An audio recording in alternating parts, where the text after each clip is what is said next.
Well, I guess it's finally time to do my first proper video here on the 118 Wrestling channel.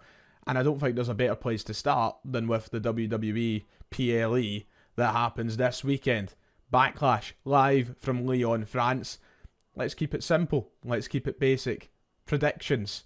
Let's predict what's going to happen this weekend at Backlash. Very quickly, you're going to find out on this channel that I am terrible at predicting things.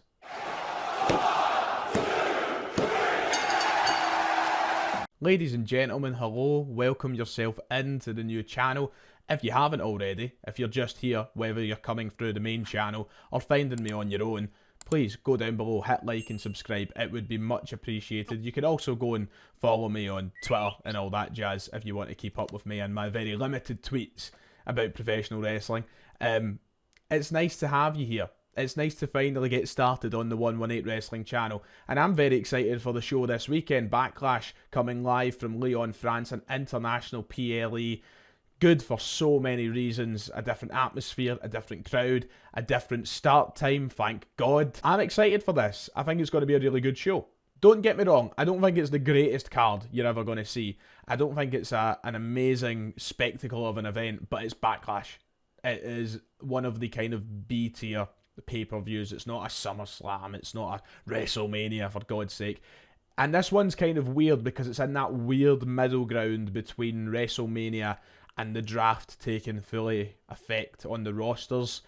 I think that there's some sort of limitation there between what they can and can't do. I think they're very hesitant to start new stories. You know what it's like, it's the same sort of script every year when they have the draft on and there's a hard brand split. It becomes quite difficult to get things sorted in time for the Backlash pay-per-view. But nonetheless, I think they've done a really good job. I think it'll be an exciting card. I think match quality will really deliver. It's got all the makings of an old-fashioned Triple H NXT takeover. You know, a solid 5-match card where we know that the people in the ring will put on solid match after solid match.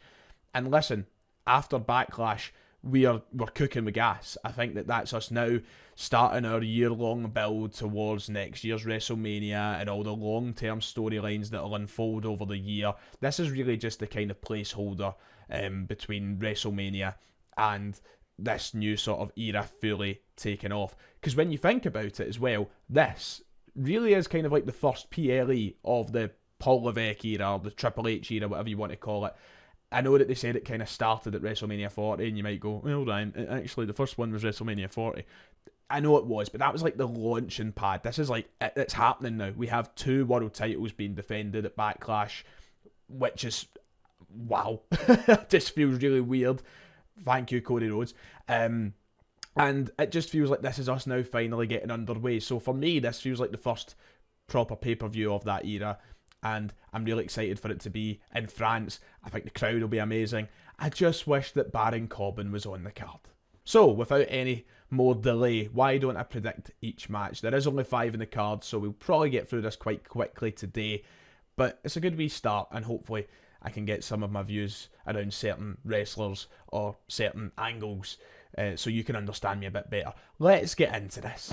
Let's start with the WWE Women's Championship triple threat match between Naomi, Tiffany Stratton, and the defending champion Bayley. Bayley is split from Damage Control entirely now. They've been drafted to Raw and Bayley's on SmackDown, which I'm actually really grateful about because I don't think that had to be dragged on much longer. It was a nice ending point at WrestleMania for Bayley, winning the championship, and now Io can move on and maybe, who knows, win the Women's World Championship over in Raw. Anyway, this should be a really good match. Bayley and Naomi, of course, had their match on SmackDown. Tiffany Stratton got involved, and it's led to this triple threat match. Let's just get one thing crystal clear. It's Bayley who's winning this match. There's my prediction straight away. They're not going to give Bayley a 1-month title reign. You know, winning it at WrestleMania 40 and then losing it after all the hype that went into her winning it. I love Bayley, so does everybody, but they're not going to make her drop the title that quickly. For me, there's only one person in this match who I'd be interested in seeing win outside of Bayley, and it would be Tiffany Stratton. But it's too soon. It's far too soon. The day will come and the day will be glorious when Tiffany Stratton has the Women's Championship, but it's not now. And I think that there's a story there when they go one-on-one, whenever that may be, Bayley versus Tiffany Stratton. Who knows?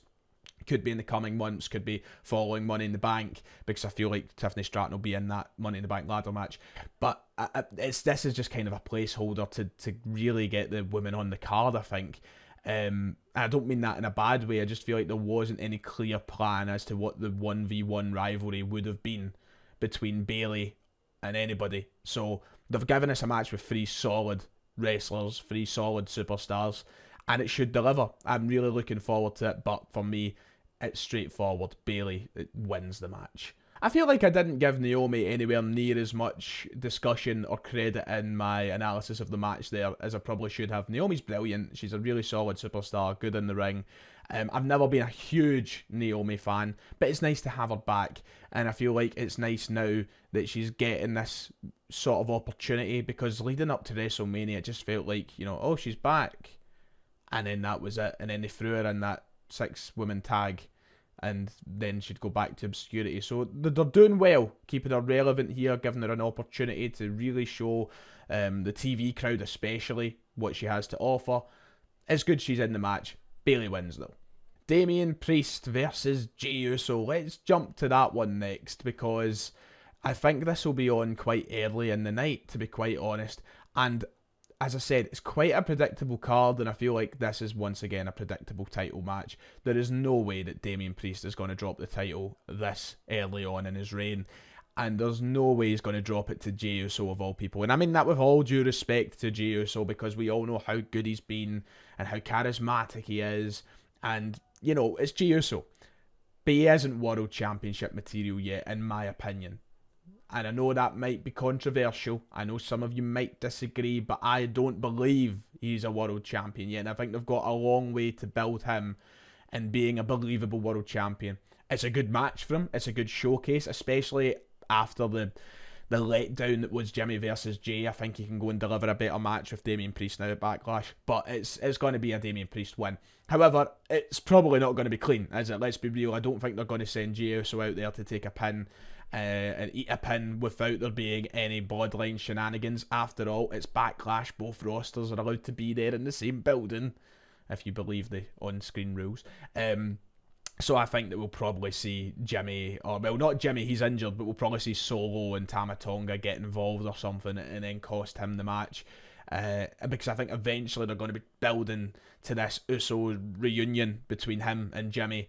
And whenever Jimmy's due back from injury, then this is kind of first step to Jey Uso getting his revenge on Solo and Tama Tonga. It'll all make sense in the long run. Pardon my very poor attempt at trying to make it make sense. But yeah, Damian Priest will win this. I'm looking forward to Damian Priest's first proper program as champion, because this hasn't been a proper program. There's been a couple of weeks build. Jey Uso was #1 contender on the Raw after Mania, and I feel like they've not done much since then to really build this match, because I don't think it's a proper program. I think it's just a 1 month thing to then move it on wherever it goes next. And I'm looking forward to that for Damian Priest, because I thought that he was going to be a very quick transitional champion. And now that they've kind of moved Drew McIntyre and CM Punk away from the world title, or Drew McIntyre more in particular, I feel like Damian Priest might actually get something good with this run, as long as he delivers. So yeah, Damian Priest to win, Uso shenanigans to cost Jey the match, Bloodline shenanigans, sorry, and yeah. Let's go with the next match as the women's tag title match. Yes, the graphics on screen anyway.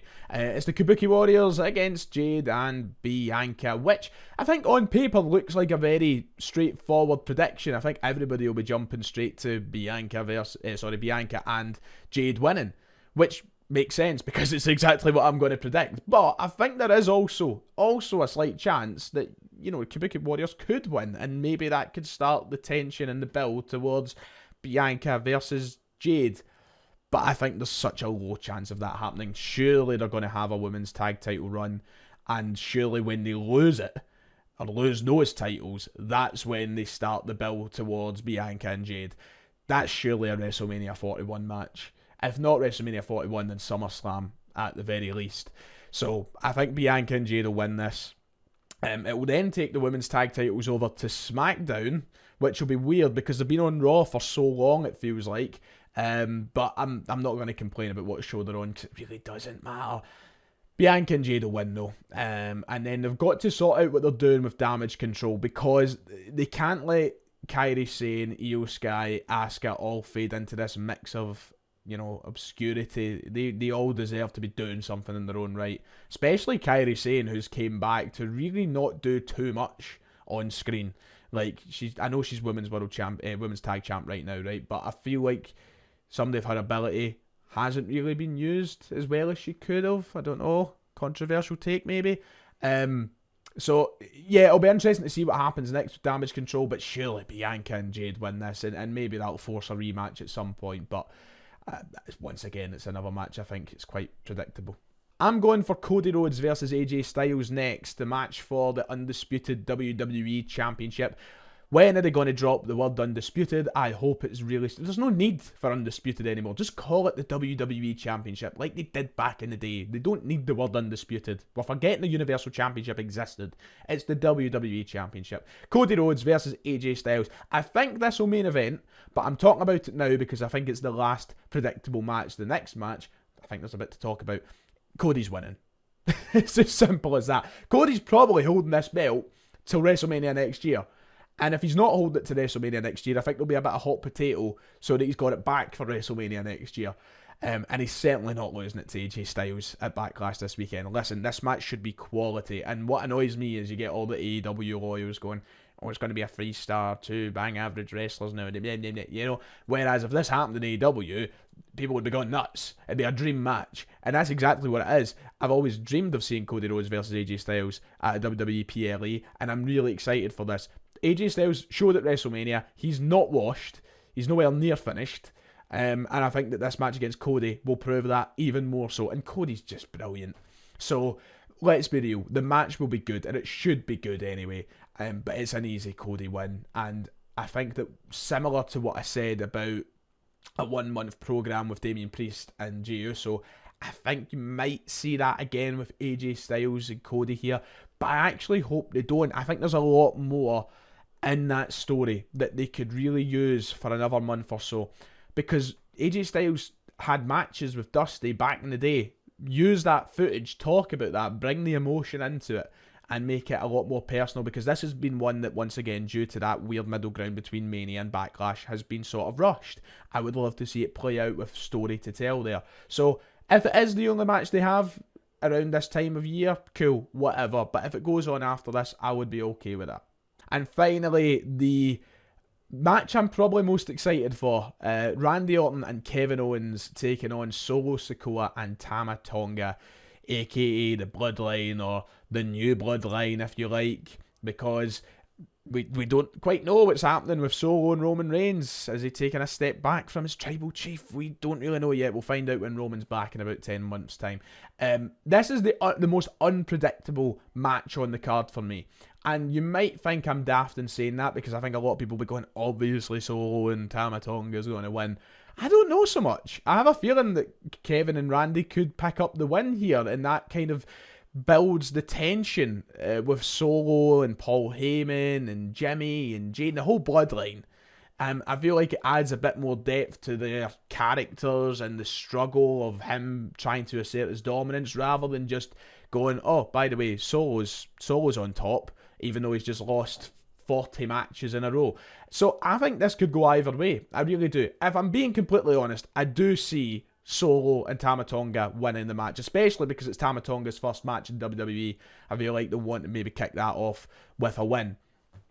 But I would love it if Kevin and Randy won. I really would. Plus, Kevin's my guy. I love Kevin. I'm going to predict Solo and Tama Tonga just for sheer common sense sake. Even though I would kind of like Randy and Kevin to win. I just think I think that adds a bit more spice to it, rather than just being, oh, Solo's won, he's dominant now. Tell a story there, make it interesting, and give Randy Orton and Kevin Owens that little boost following their WrestleMania losses. That would be cool to me. The obvious thing to talk about here is, will there be further interference? Because we've heard about the new signings at WWE, we've heard about this expanding Bloodline, and that's why I am swaying to the Bloodline ultimately winning this match, because, well, Solo Sikoa has more family members to join him, it seems. And we know for a fact we are seeing that black hoodie. That hoodie is coming out. Someone is going to interfere. Someone's going to cost Randy Orton the match or Kevin Owens the match. And yeah, I hope that they add a stipulation to this though, because I think it's just listed as a tag team match right now. Make it like Bloodline rules or something. Make it Extreme Rules. Throw some weapons in there, you know. I would love that. Make it a wee bit more interesting, because I don't think there's any stipulations on the card. So that would be nice. Yeah, the Bloodline's going to take the win here. So there you go. That's my predictions for all 5 matches. There is room for another match in the card should they decide to announce it on SmackDown. They might. Of course, the Go Home show has yet to arrive, which is also in Lyon, France. So maybe another match will get added to the card. Who knows? But if this is the only 5, I'm not going to complain. It's a nice kind of transitional PLE into what I feel like is a huge summer for WWE. You know, there's some big shows. We've got King of the Ring coming up, which I think they're trying to make really important again. You've got Clash at the Castle in Glasgow, of all places. You've got Money in the Bank. You've got SummerSlam. You've got Bash at Berlin. It's a big summer coming up. So this is a nice little transitional, let's get out of WrestleMania season and into the swing of things PLE, which is why I'm not going to overthink it or overanalyze it when the show is done. Just enjoy it for what it is. One last thing to talk about is, will Uncle Howdy turn up on Saturday? I suspect yes, but I don't know where. Because I look up and down that card and I'm like, right, I don't see there being an interference. Uncle Howdy surely isn't getting involved in any world title shenanigans. And do I see him getting involved with the Bloodline? Nah, no, I don't. So, is it going to be similar to, it was Extreme Rules when Bray Wyatt came back right at the end of 2022? Is it going to be similar to that? Maybe that's what ends off the show rather than interference in an actual match. I don't know. Keep your eyes out though. Uncle Howdy might be there, and who knows, maybe the rest of the gang as well, because we've heard talk of Eric Rowan, for example, coming back, and a few other guys being involved with the stable. So, exciting show. Thanks for watching. I hope this has given you a little bit of an introduction to my thoughts and such. I feel predictions are... I could talk for hours about wrestling, and I've tried to wrap it up in 20 minutes. So I feel like I've rushed through it, but I don't want to keep you holding on. Just, who do I win, Ryan? You know, I just want to tell you. There's my predictions. Like and subscribe. Let me know your predictions as well in the comments below. I would love to interact with you guys and find out what you're thinking. But that's it for me today. I'll see you all next time.